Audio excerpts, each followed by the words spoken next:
For me, that if I could buy any of the new Rolex releases, that's Yeah, me too. watch. That is the one That's watch the one. that I was like, Yeah. okay, I would buy that for myself. It's the first time I've seen a Journe in a very long time where I was like, I would buy that right now. Top 3 of Watches and Wonders releases. All right, everybody, welcome back to the channel. This week, we're sitting down with Lex and Adam to discuss the new releases of Watches and Wonders 2025. To start, I'd say, what are your initial thoughts from the show? So it's always interesting because you're always expecting something massive, and I guess, Rolex coming out with a new model is massive, but I wasn't like blown away by anything. Nothing has caught my eye where it's like, I gotta go buy that. I will say that the Tiger Iron dial on the GMT Master Root Beer is interesting. I just want to see it. It's different. Right. Cartier bringing the guilloche back. I think that's cool. That seems like it could be interesting as well. Underwhelmed with Patek. I didn't see anything from Patek that felt like it was There's a couple cool things. But I think you hit the nail on the head. I think that people really have really high expectations every year that there's going to become some groundbreaking revolutionary watch that comes out, and usually it's just brands kind of upgrading, tweaking their existing model lineup, changing a few things here and there. I was actually pleasantly surprised by a lot of the releases this year. I thought a lot of them were really great. I thought a lot of the brands really tried hard to bring some new and interesting stuff to the consumer. There was a lot of watches, this is the first time I could say in a long time, a lot of watches that were released this year that I would actually consider purchasing for myself, which I don't find myself saying year after year, but there was a lot of interesting, cool stuff this year, I thought. A lot of nice pieces and some thought put into by these brands, Yeah, absolutely. I think Rolex was the hit of the show. I mean, they knocked it out of the park with their new releases, and for them to take such, they're not risks, but for them to go outside of their usual just slight tweaks of color variations and whatnot, I think they came out with some interesting pieces that we wouldn't have seen in the past from them. So let's go. Listen, I know you had put together a list of some of your favorite watches that were released during Watches and Wonders, and you wanted to see our take on it, Lex's take as a collector, my take as a collector, but also as a trader and dealer on these watches, and kind of go through and see which ones we like best. So let's start with what do you got first on our list? Let's get the big one out of the way, the Land Dweller. Okay. What are your initial thoughts? It's okay. It's not for me. I like that, they got into the integrated bracelet market, and that's, that release a whole new movement. All those things for Rolex, that's amazing as a brand. But the honeycomb dial, it's okay. Bracelet to me felt like, could have been a Tudor, could be a Tissot, PRS. So like, it's okay. Not for me. I get, again, respect that the brand decided to introduce a new model. That's a big step for a company like Rolex, but it's okay. So I love it and hate it at the same time, all at once. I was very happy that they brought back the original design language of the Texano and the Oyster Quartz and the reference 1530 date, which I know you love, the automatic Oyster Quartz cadence watch from the 70s. Brought back the integrated bracelet, new movement. I hate the name Land Dweller. I think they could have gone with something else that would have been a little more, catchy, and just, I don't know. When I think Land Dwellers was like, what is this, a watch for us sitting on the couch? Like watching TV, eating chips? I don't know. I'm not a huge fan of the dial. I think they could have done a lot better. That, not a fan of the 6 and 9 numeral and just the way it's kind of laid out, but a fan of the watch overall. I'm a fan of the price point. I don't think the price point was too crazy. I like the combinations that they gave, different case metals, the rose gold baguette bezel. I thought it was cool. I think it's very different that Rolex did it. And again, I just love the nod to the past, because us as vintage guys and you as a vintage collector, it's nice to see these brands kind of draw inspiration from their past and kind of bring it into modern times. And especially for a brand like Rolex to do that, where usually it's year after year of like, oh, okay, so the Batman is now has a Jubilee bracelet, so now it's the Batgirl. It's just like small stupid changes, whereas this one was a big one, So I'm excited to see it, just to try it on and figure out how it wears. I feel the 36 is gonna wear better than the 40th. No, for me, 100%. I feel like the 40th is gonna be too chunky. I mean, from the pictures I've seen, even in people's wrist, it looks like it comes off the wrist too much. It looks like a thin watch, though. It does. Yeah, that part it does. But I think maybe the 36 might be something for me, but... I put it this way, though. If you were walking into Rolex tomorrow and they say, okay, you could buy a 36 millimeter or a Datejust 2, or you could buy the Land Dweller. Which one are you going to go for? The Land Dweller. Right. Yeah, That's 100%. my point, you know, is that it's something new, fresh, interesting, and as vintage lovers has that kind of encompassing nod to the past that we're looking for, you know? So I think they did a great job with it. I think hopefully we could hope that they'll kind of add more dial variants going forward in the future, which maybe aesthetically will be a little bit more pleasing. But I think as a first launch, they did a really good job, and people love to hate, but I think we're asking these brands to do new and creative things, and when they finally do, everybody loves to poo-poo on it. But like, for fuck's sake, come on, new model that is inspired directly from a classic watch. I need to see that dial in person because I'm still not convinced on the aesthetic of it. But yeah, I agree with you. And I think they're gonna crush the secondary market. I think that watch is gonna be 2x when it comes out. I had in my mind 2 to 2.5x to start, and then they'll float back down. You know, like every new hyped model comes out at the gate, like when the Sprites came out, they were like 30 grand, and now they're all the way back down to a little bit above retail.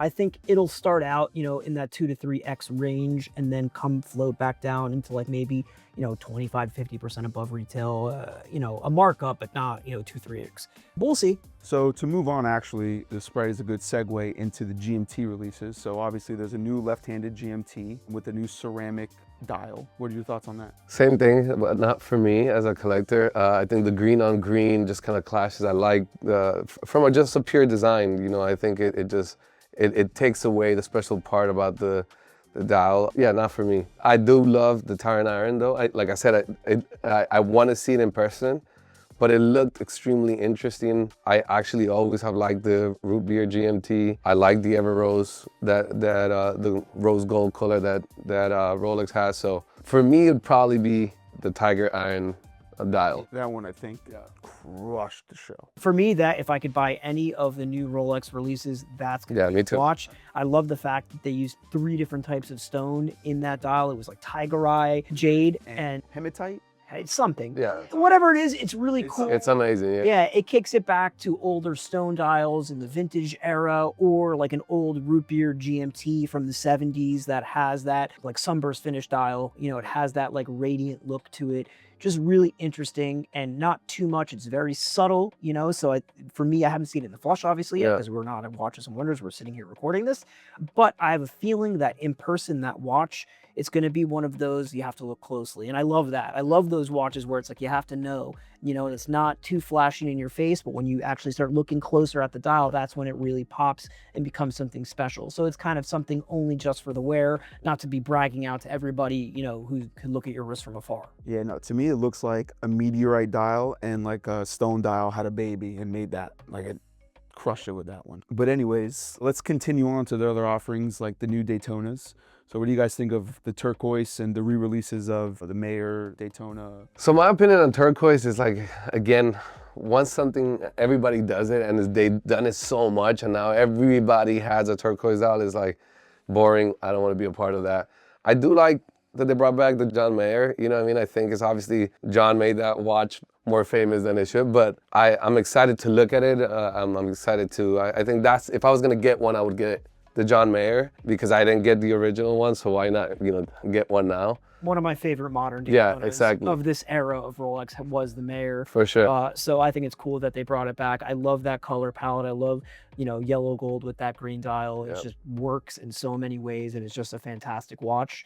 Same as you though, the turquoise, I think that color, the Tiffany color is just kind of played out now at this point. It looks cool, but like it's not something that I would immediately like go crazy to go buy. Sure, would I rock it for a little bit? Why not? Just for fun. But it's not something I would personally be looking to add to my collection. I have a feeling though, as dealers, you're going to see massive markups on that one just because everybody loves that color. And, you know, now when you think turquoise, you think the 5711 Tiffany, you know, you think the color OP, you think all of these watches that sell for massive premiums and are very hot. I think the Daytona is certainly going to fall into that category. So they're calling this the new beach Daytona. How do you think it's going to affect the, you know, the vintage beach Daytonas? I really generally don't see a huge correlation in pricing or price changing when a new model comes out that kind of is very closely resembling an older model. I think the beach Daytona market has been kind of where it's been at for quite some time now, and it's been pretty stable for several years. So I can't imagine that like prices are going to go up or down on it. Maybe you'll see some increased interest, but I can't imagine prices are going to be affected very much. But I guess time will tell on that. When do you think the first of all these will hit the market? The secondary market. Probably within the next few weeks. Yeah. Yeah. I would almost guarantee that stores already have like land dwellers and stuff in the store. Yeah, 100%. yeah, 100%. Yeah. I do really like the new color OPs. I love those, the palette of colors that Yeah, they the chose. pistachio was good. Pistachio, yeah. Like even the purple, just like really like soft, nice colors. I think they did a really good job with those. And also reminiscent of some earlier Stella dials that they didn't do the first run of the color OPs that came out, 4, 5, 6 years ago or whatever. No, I think the lavender one is stunning. It's a cool watch. To me, the sort of not so star of the show, but the star for me was the 1908 on a bracelet. I don't know why. When that watch came out, I was not interested at all. And then I saw it on the bracelet and I was like, oh my God, that is cool. What I like is that the brand is listening to the market, right? It's listening to what people are looking for as people getting more into simpler, just time-only watches. I love the 1908 they released last year with platinum and blue. I've been searching for that watch. I've never even seen it on anybody's wrist. I think it's a. I don't think I've ever. Yeah, I've ever seen a couple on sale in some dealer chats, but not a lot. Yeah, like I've never seen it in person. Are they like really expensive from a retail perspective? They are. What's the price? Yeah, but what's the new one on gold bracelet? Can you look that up? Okay, so on the bracelet it's 35,000. Okay. I mean, listen, one of my favorite watches, which I'm sure is on your list that we're going to be talking about, was the Reverso, the JLC Reverso on bracelet. And I know that watch, I think when I read on Hodinki's article, was like 45,000 Swiss. So that being cheaper, okay. Right. I don't hate it. It's not cheap. $35,000 for a time-only yellow gold on bracelet watch that is not like a sports watch, not a popular model. I can only imagine will not hold on the resale market. Not the cheapest watch, not the most expensive price. I don't know, it's kind of right there. Would I buy for myself? No, I do like the watch, but certainly interesting that Rolex decided to finally put it on a bracelet like that. Wait, I had a question. Why don't you think it'll hold in the secondary market? It's just not a Submariner, Daytona, Explorer, GMT. It's, it's kind of this weird newer model that really hasn't had that kind of spotlight yet and hype around it in the secondary market where collectors are like, I need to have this model. Historically speaking, Rolex dress watches don't do well in the secondary market. Like the Cellini line, obviously apart from like the Midases and stuff, which are way older, the more recent Cellini line is, you can get them for really great values right now. No, but that's a great point. Like look at the King Midas, for example. For the longest time, I would pay somebody if they were offering me that watch what it weighed in gold. Put it on a scale and be like, okay, it weighs, $7,000 in gold, that's what I'll give you. Now I'll pay multiples of it because it took, dozens of years, but it's finally caught on and now it's a very collectible watch. So I don't think the 1908's there yet. It's still too young of a model. I've never gotten a lot of requests for the watch. You're like the first person who's like, oh, I really want to get one that I'm hearing about. So I can't imagine, whereas you compare it to like the turquoise dial Daytona or the Tiger Eye GMT, where people. Oh yeah, that's gonna go crazy. Yeah, for sure. So I don't know that watch will necessarily hold its value, but it is a very cool watch. So with that being said, we could all agree that Rolex was really the star of the show. Yeah, I think they did a great job this year. People love to complain, but they kind of did things that we're always asking them to do. New models, something creative, different, etc.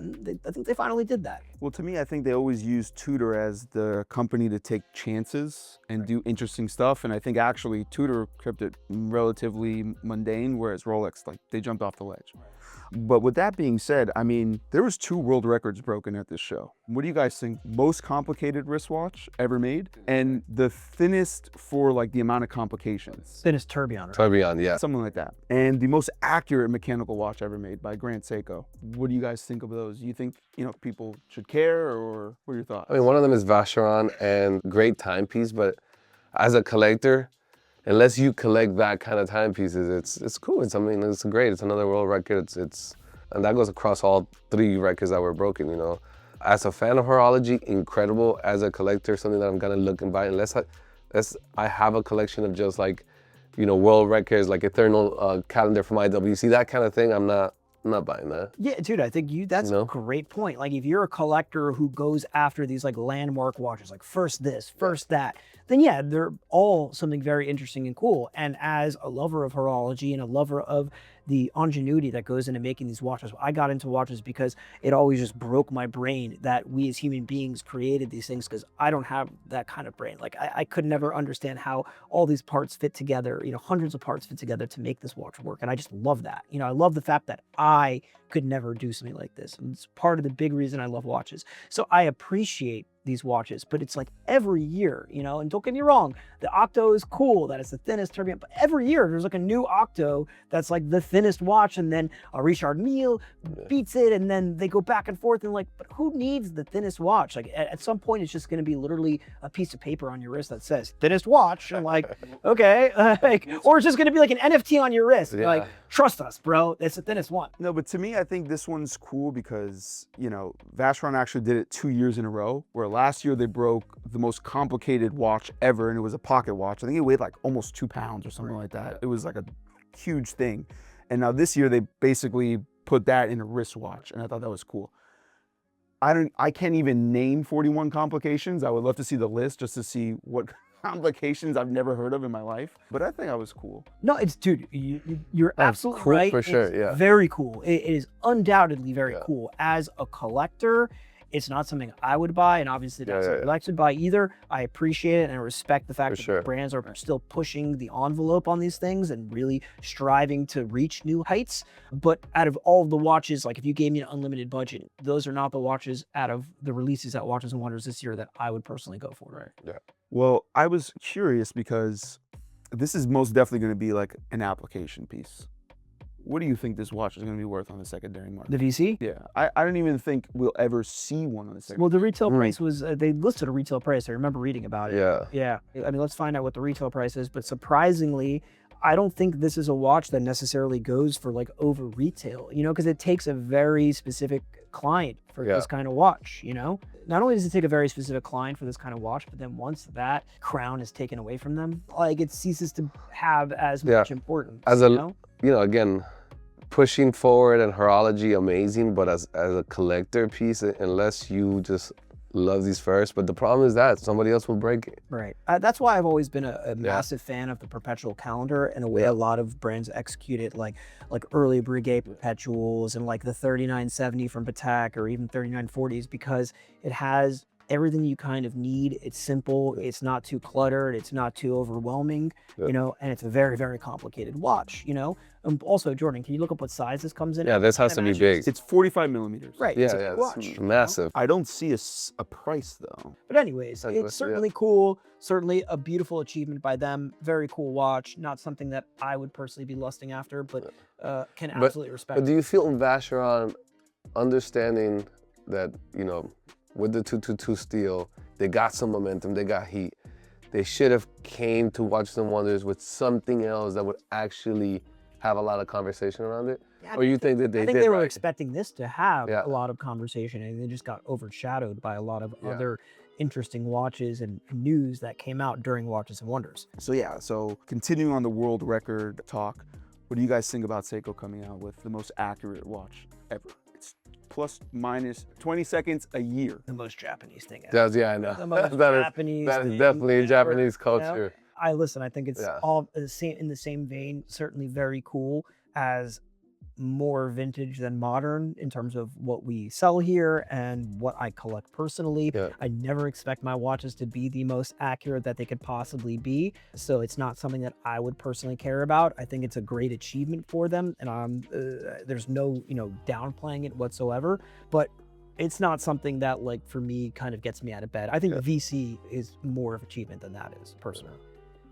And I believe the price point was pretty high on that Grand Seiko, no? So they made like a special edition platinum to commemorate it. I think it was like almost 40,000.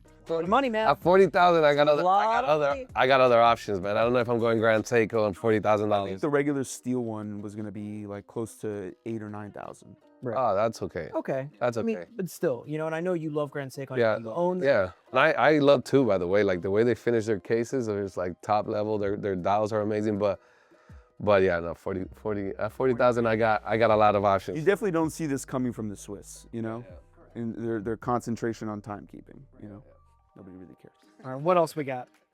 What about IWC? Let's talk about IWC because brought back the engineer, trying to get into the sports market really heavy because Right. the Pilot's not really selling the way everything else is selling. This year they introduced the ceramic, rose gold. Ceramic is I think 42, rose gold is 40.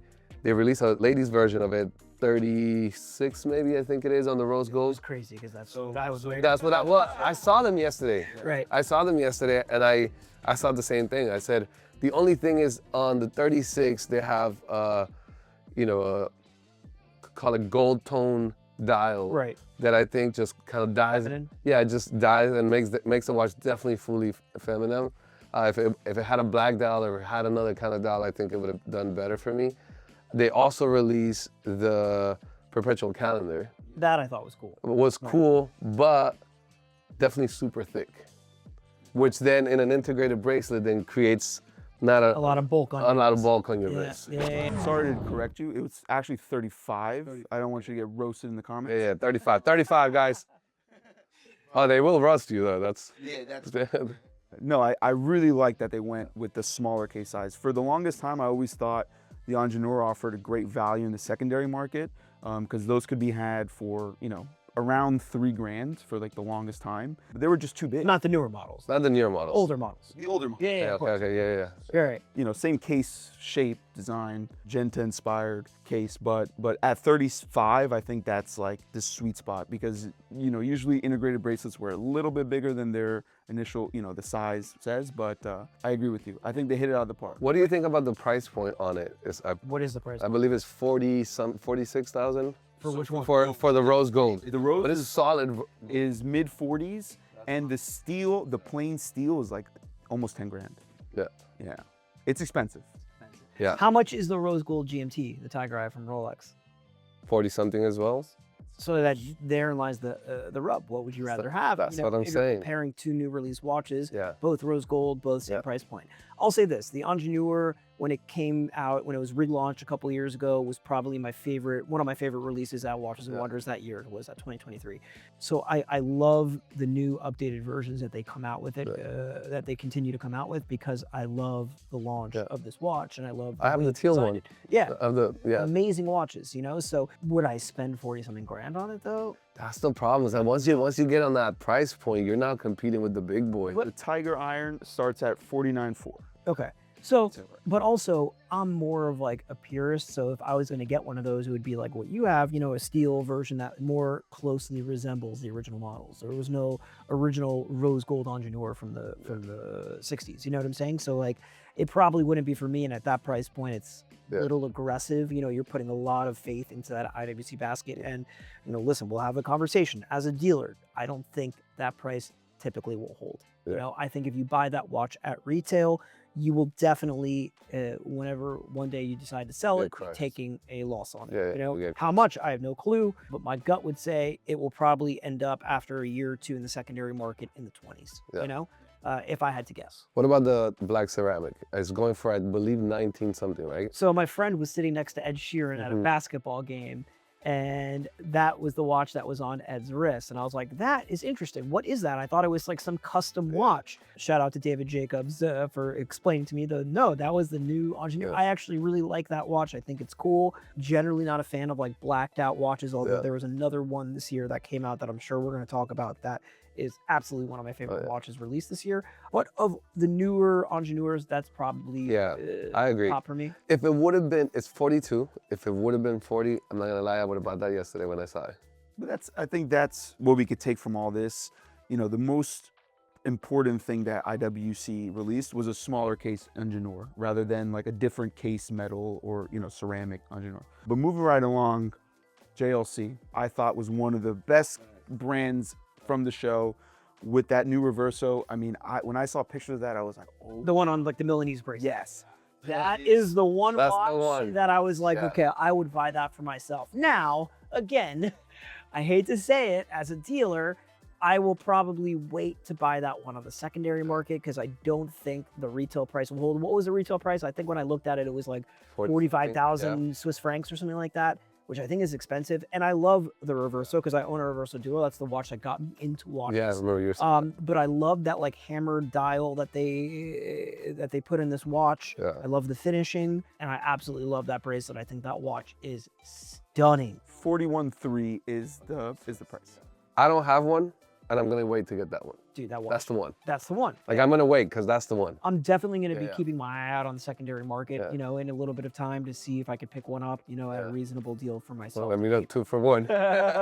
Dial 2 is just like stunning. It's like a hammered finish almost. Like it is, that's a killer release by the brand. I'll be honest, I don't follow like the newer Reversos that closely. When I saw this one, I just, In my opinion, I don't think it matters because JLC is one of those brands that they don't use other people's movements. They make their own stuff. They make movements for other people. You know, it's the watchmaker's watch. no, I was just curious if this was like an all completely new movement or anything like that, like we saw on the Land Dweller kind of thing.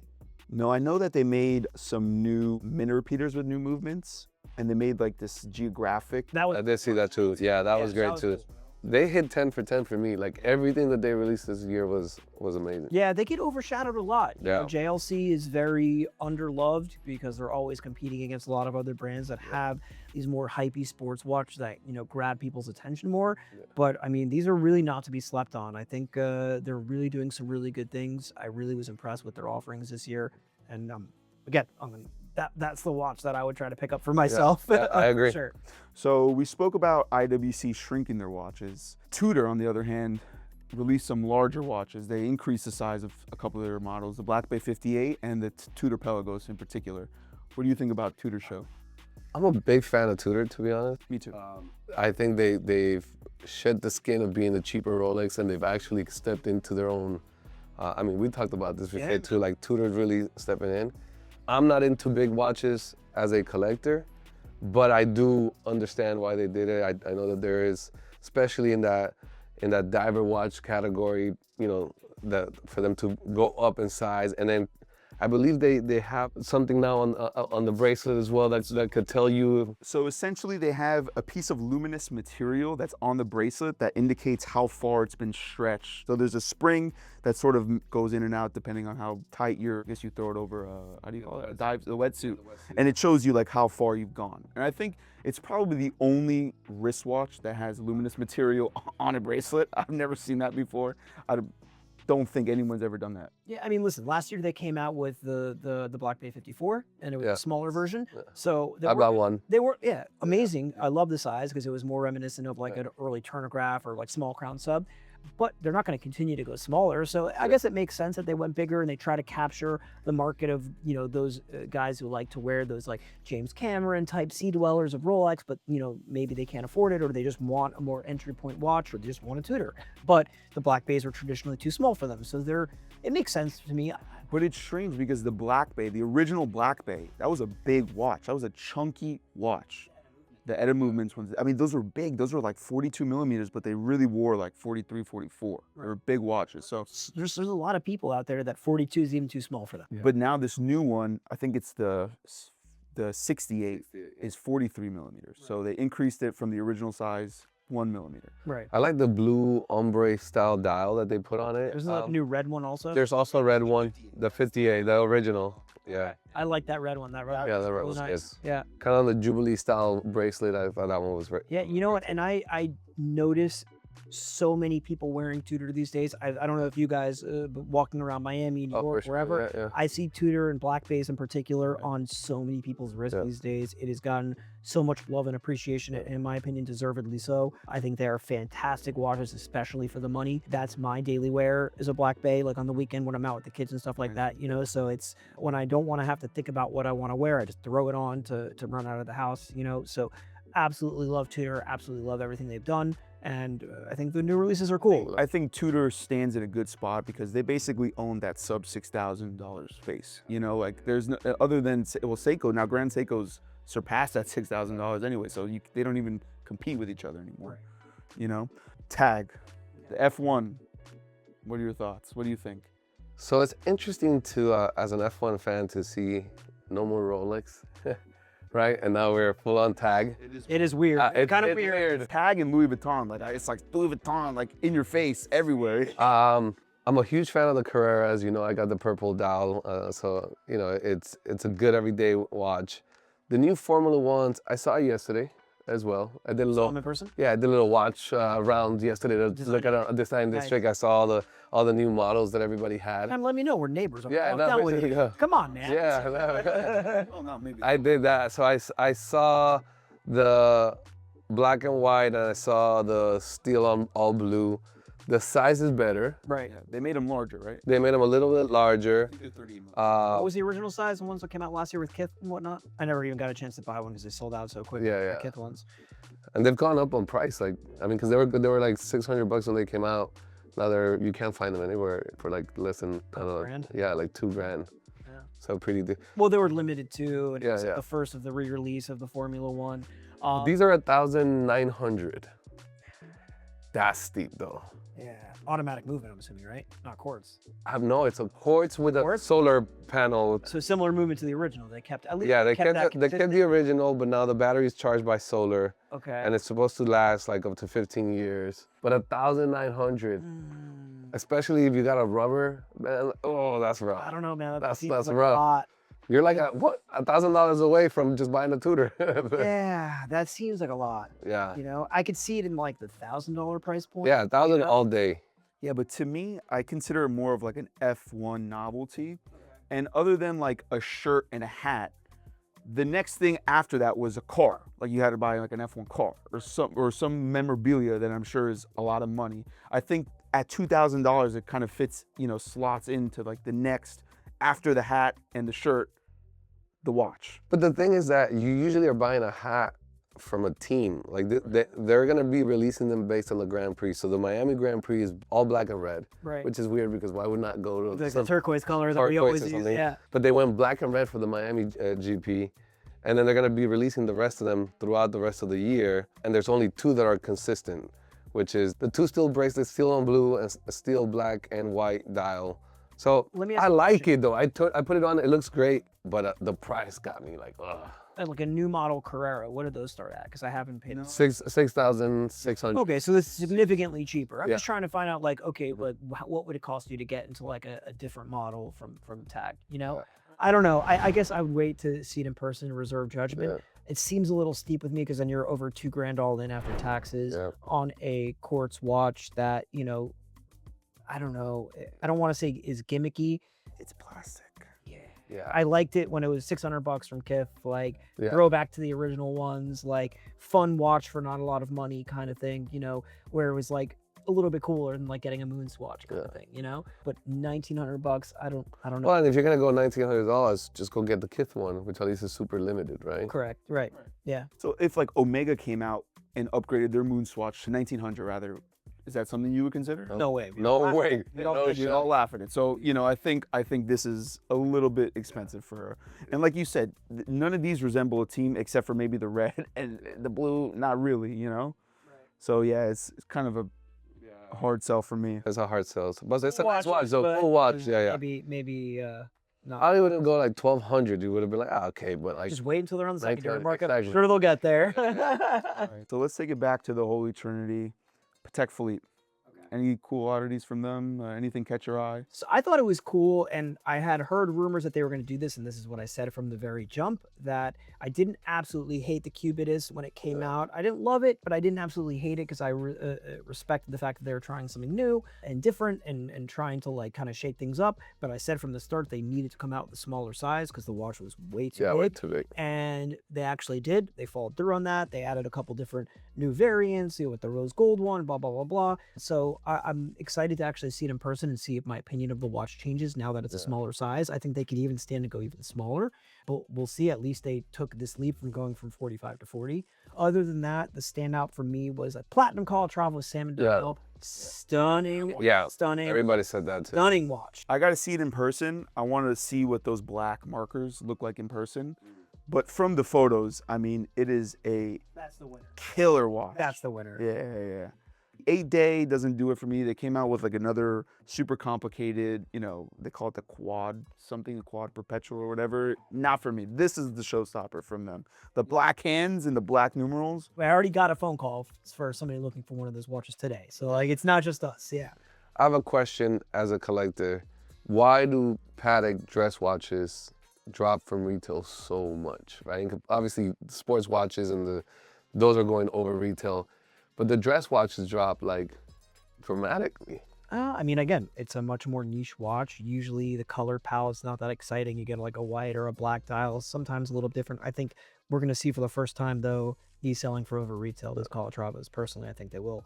I find that Patek collectors love dress watches. No? Yeah, no, I mean, listen, Or am I missing the mark there? Because if I have a Patek, I have a Nautilus, I have the 3700, whatever, but the dress watch is a Patek. Like if I'm going to buy a Patek, I want to. Yeah, I mean, I just think they've just traditionally, Complication. in the modern era, been overshadowed by their grand comps and by these sports watches, i.e. the Nautilus and the Aquanaut. They've just been completely overshadowed. But then when you look at like a 5196, it's just not a terribly exciting watch for me, at least, you know? And they haven't really done many cool variants that are kind of like pop and are fun. You know, this one is. I think what happens is Patek Philippe likes to keep their sport model quantities of production very low. They make a lot of dress watches in high quantity. And those are the ones that, it's probably not good to say this, but Say it, I know what you're going to say. people are forced to buy the steel stuff, you know, and then they don't want it from the jump. So they just dump it out. and I think that affects the price drastically. Yeah, because it's drastic. It's very drastic. Yeah, but this one's starting off at a pretty high retail. 40,000. Right, Yeah. whereas, generally, Don Calatravas generally start like in yellow gold medals in like the 20s. 20s. Yeah. So does this seem too high for you? Time only? I think it's expensive, definitely expensive. Okay, so here's the thing is the Rolex Platinum we were talking about, that was 39,000. The 1908. Oh, yeah. The 1908 starts at 39,000. This for 1,000 more, it's there, you know? I think this would be better suited if it was starting with a 3 in front of it. Yeah. It's Patek though. They're going to sell all of these watches. There's probably already a crazy wait list for them. I think they hit it out the park with this watch. It's absolutely stunning. I really like what they did with it. Probably my favorite of all the Patek releases by far. I like the skeletonized dial one. That was cool. I don't remember what the reference was or anything. Yeah, what's the reference of the one that was all black too? I didn't mind that one. 6159G. So it's a perpetual calendar retrograde date. I like that one. And I love that Sure. like coin edge style bezel. Like it's a very cool watch. Rashawn sent me a picture of it and I was like, oh, it's stunning. It's stunning. And it's actually, they maintained a small case, 39.5 for like a complicated watch like that. I think it's cool. That's the one that I was like, I can see myself buying that. Yeah, so let's talk about my favorite watch of the show, the FP Journe, the Chronomat. I don't know how to pronounce it. It's the Chronomat Furtif. That watch is so cool. So I saw the original version of it at the Only Watch sale with the CB dial. I do with the chronometric blue dial, and the watch was absolutely stunning. I love that Octasport case, you know, with that integrated bracelet. It was a little big for me, but very cool watch. And what's the case material this thing's made out of? Some like wild case. Made out of tungsten carbide and tantalum. So I always thought that would be light, but Kirill was telling me, because he actually got to try this exact watch on at a collector's, retreat where they debuted the watch, that it was very heavy. Wow. So he was like, dude, you will hate it, because he knows I like lighter watches. That being said, that smoked black ghost dial. Next level. Come on, man. Next level. It's the first time I've seen a Journe in a very long time where I was like, I would buy that right now, you know? I couldn't agree more. I will say, if the case size was a little bit smaller, that'd be even more 100%. of a purchase for me as a collector. But, I mean, if they offer that, I'll buy that. No, the movement is it's absolutely beautiful too. Yeah, the decoration on the movement looks fantastic. I think it was an absolute home run. Beautiful. I can't imagine that they're not already all allocated. And Did you guys notice this? Because this is the first time I'm noticing this. It's a moon phase on the back. Oh, wow. leave it to Journe. I don't know how anyone's going to tell the time on that thing, because from the video that Kirill posted. I was like, it's like it almost goes from like black, full black. It almost looks like Vanta black or something like that. Yeah.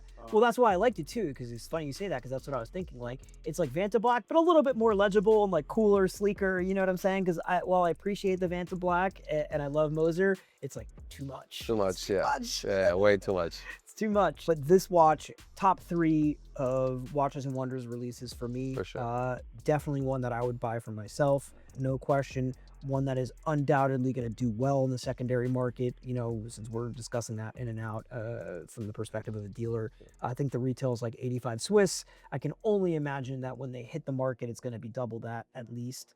So you said top 3. What are the top 3? It would be that, the JLC Reverso, and I'll throw a wild card. It was debuted right before Watches and Wonders. It's an independent brand. Shout out to Hasman and Monin, their subscription watch. Fantastic piece. But okay, for real Watches and Wonders release, I guess, honestly, the Tiger Eye GMT, you know? Yeah. Toss up between that or the Land Dweller, just because I think it's cool that Yeah. they've tried something new and I'd love to experience the watch, you know? Those are my top 3. JLC, Tiger Eye, and of Furtive. course, the Furtive. For me, my top 3, I love that 1908. I don't know why that watch is speaking to me, obviously the FP, but I really like the new Laurent Ferrier Auto Horizon, but this baby blue. Like, it's not like a Tiffany blue. I think the Tiffany blue's played out, the turquoise.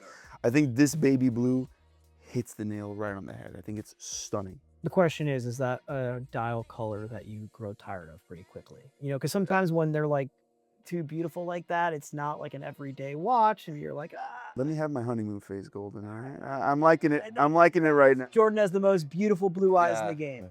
Yeah. I think it was a great Yeah. year for Watches and Wonders. I think the brands are really listening to the consumers, putting out interesting watches, doing nice stuff.